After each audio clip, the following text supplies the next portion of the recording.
Hi, Kyle. This is Dave of De La Soul. I'm loving the new record. Thank you, bro. Appreciate that, man. Where does this album start? Because I don't know if you want to call it the comeback record, but because it's been a little while, it kind of by default becomes the comeback record. I guess people can consider it a comeback record, obviously, just because of the time lapse since our last release. But I guess the way we worked is to never force anything or be on some sort of schedule.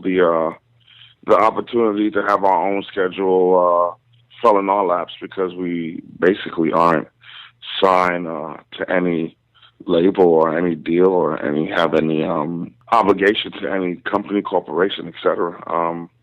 So we take our time with the music, and this album just came at a good time where it just felt good to follow the flow of recording and release something. So Yeah. that's pretty much where it came from, actually. I mean, using that word comeback and everything, and I don't know, maybe it's because I mostly live my life in, generically, I'll say the rock and roll world or whatever. But it seems harder to do what you guys are doing in hip hop than it does. I mean, if any genre boasts being a young man's game, it seems hip hop with everything, the bravado and everything that comes along with it. But Right. I don't get that with you guys at all, that you're having any trouble getting people to pay attention or to find the creative fire. Man, I think there's a story behind what we do.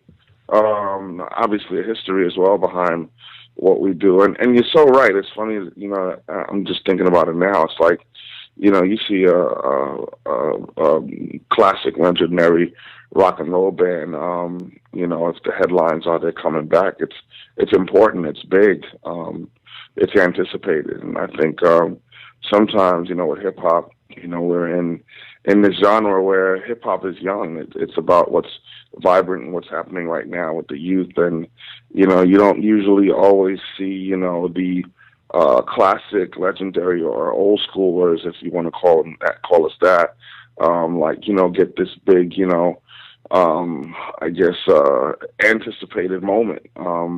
We're trying to find our way through, what's happening on radio and popularity to get back in there. But I think people, know about De La's history. We come and do, what we do. It's not going to sound or compete in any way with anything else that's happening out there. So I think the interest is about, what new is going to come out of this, what's going to be interesting about this project. And I'm glad that's how people see our, if you want to call it, comeback. I mean, there's sort of a revival from the era, that you guys, really hit big from those early 90s. I mean, that it's always cyclical music, and that's come around again. But, what you're doing right now, whereas opposed to some folks would take advantage of that and be like, okay, let's come back out and let's do that sound and let's, right. do the life again. Like, this isn't that record, right? This is not a nostalgia trip. Like, I don't get that from the record. No, it definitely isn't. This is the platform we've always been on. Move forward. The last thing that we did was great, as well as it was received. Let's move forward and try something new. We're not those daisy age, day glow color flower power kids that we were in the late 80s into the 90s. We're adult men with families, are still appreciating the art and the culture and trying to do new music. This record is a far cry from anything we've done in the past. Just even the way we recorded this album, the process of recording live musicians and sampling from live musicians, as well as subject matter. We're in our mid 40s and we're talking about different things. So, and I mean, I guess the content has really sort of always been what you guys are about. I mean, the music's always been fun, and you guys have done a great job at that. But it's digging in, and it's not just some fun hooks that people can sing along to for 20 minutes and then forget it for 20 years or whatever. Right.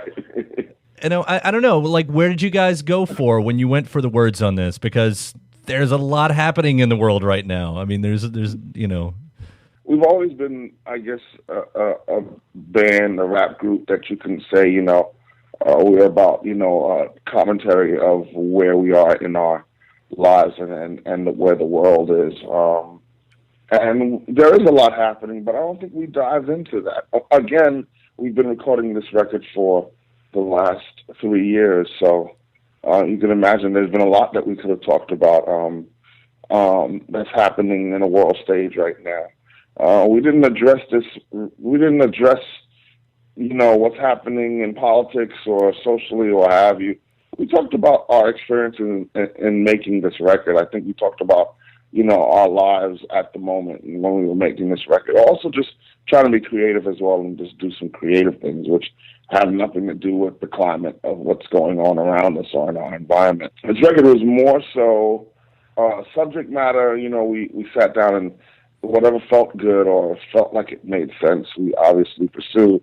But I think for the most part, this record is really concentrated on the music and the style and the sound and the instruments and the procedure in which we made these songs. It isn't really about subject matter. It isn't really about words into this record. Although I think there's something that we do naturally. If you want to call it, I think we do. We are like poets. We do like to sit down and write clever things, cool things, fun things. But the main concentration on this record, again, I think, is musically the production, the instruments, the musicians, the amazing musicians that we played with a band by the name of the Rhythm Roots All Stars out of L.A. It's basically more about the sonic aspect of it, the musical aspect of it. And you guys are seriously doing some new things. I mean, when I listen to Drawn, Right. and you've got Little Dragon there. I mean, Yeah. geez, it's the sound coming from that is even almost unique for her. Yeah. I mean, a song like Drawn is, it's a beautiful example. It's like there was, you're a hip hop group. You enjoy hip hop. We listen to, the old stuff as well as the new stuff. We're fans of the Big Sean's and the Lil Wayne's and the Drakes and everybody else. And then we'll revert back to KRS-One and Public Enemy and Tribe Called Quest. We're fans of all of it, but this record had it wouldn't indicate that that's what the space that we were in. When you have groups like Little Dragon and David Byrne and Damon Albarn, and people like that on the record. I mean, we wanted to go as far as having folks like Willie Nelson and Axl Rose. If we would have had an opportunity to work with him, we wanted him on this record, and so many others that would kind of fit the space that we were in. The Little Dragon record is a perfect example of it. You got a song that's about over 4 or 5 minutes long, and it has maybe a 16-bar rhyme way at the end, and then before all of that, it builds up from this, this beautiful piece of music to this amazingly emotional piece of music, and then into hip hop. So I think the space that we were in was just experimenting. Mm-hmm. We've never worked with a band. We've never worked with live musicians in that capacity. So for us, this is all experimentation. But once again, with De La, not being afraid to land where it goes. This doesn't have to sound like a hip hop record. If it sounds beautiful, if it sounds good, let's keep going with it. And I want to talk about that band too, because famously in the past, you guys were really sample heavy with your music and all the legalities that come with that. We can talk about later if we want to. But here you are working with a band. What do? Do you go into it and just let everybody jam and start finding your way in it? Do you, reference some classic sound and say, let's try to go for that? What do you do? Right. Well, I mean, that's the perfect place to start. Like, what do we do? How do we communicate what we have in our minds and what we feel? The first step that we took was brought in a good friend of ours, Super Dave West, who's been producing for us for quite some time now, into the picture. He is a, straight out of the church, drummer, and knows about music and knows about instruments and how to musically direct a group of people. And we needed that. We needed the way to, a bridge to communicate to these musicians what we would like to hear, what we want.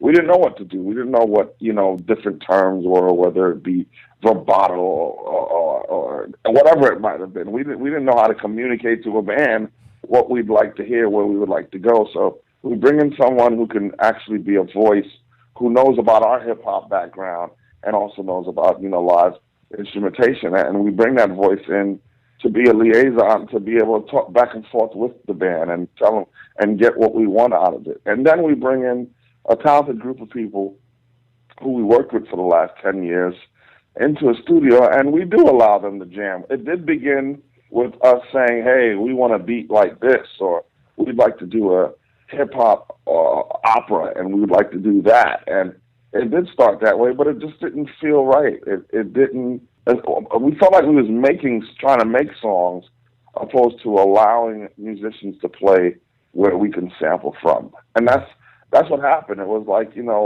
let these guys just jam, get them into a studio, and hey, there's 6 of us now. There's a drummer here, a guitar player, a bass, and there's a trumpet here. Okay, well, go in there and just do whatever. Here's the tempo, record, and let's record it as long as we can, as long as you guys, feel good about it and keep it rolling. Yeah. And then from that stuff, we went back and listened and picked out a horn or picked out a major section or used a longer piece or chopped a bass line up or snatched the snare, et cetera, et cetera.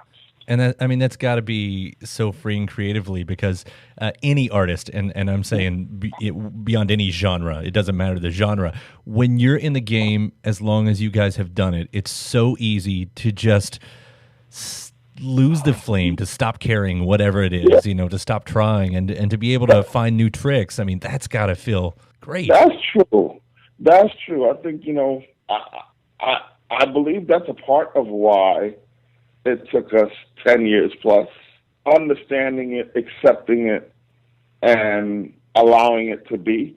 We don't know what that spark is yet. It hasn't happened.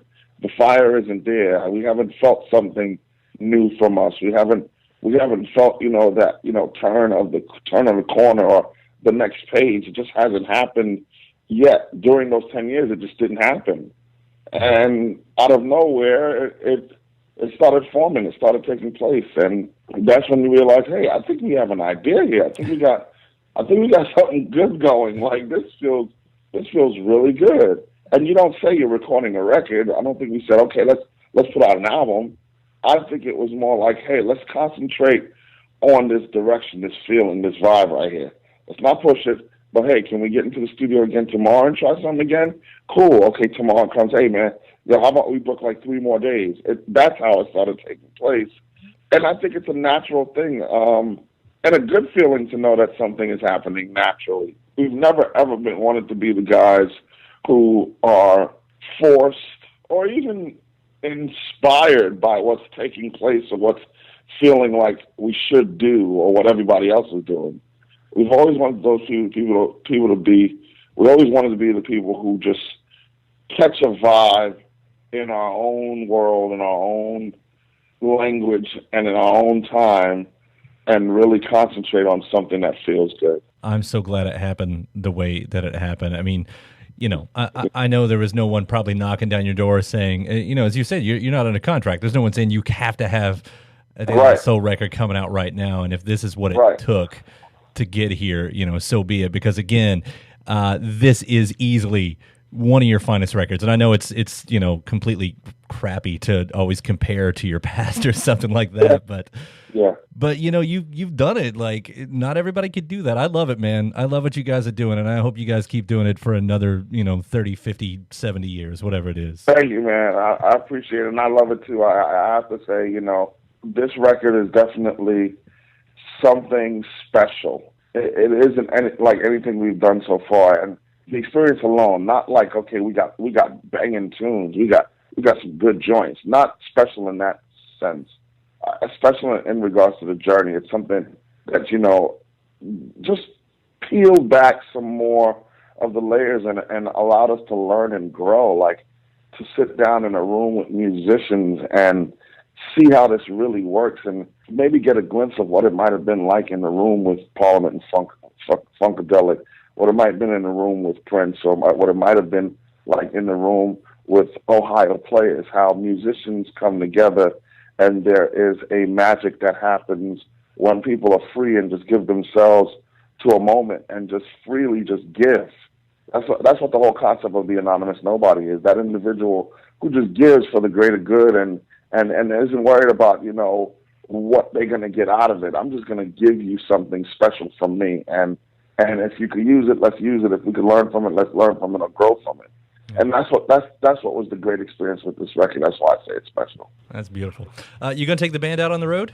Yes, man. That's the plan, man. To really concentrate on an amazing production of, this album and let people see it. We don't want to do a big tour where it's, 35 cities or anything like that. Like maybe 9 or 10 special cities, and put together this amazingly, music production and give you guys a great show. Awesome. I can't wait, Dave. Thank you so much for talking today. And again, thanks for this album and everything else. Thanks so much for listening, man, and appreciate it, bro. Appreciate it so much. We'll see you around. Thank you, bro. All right, bye. All right, peace.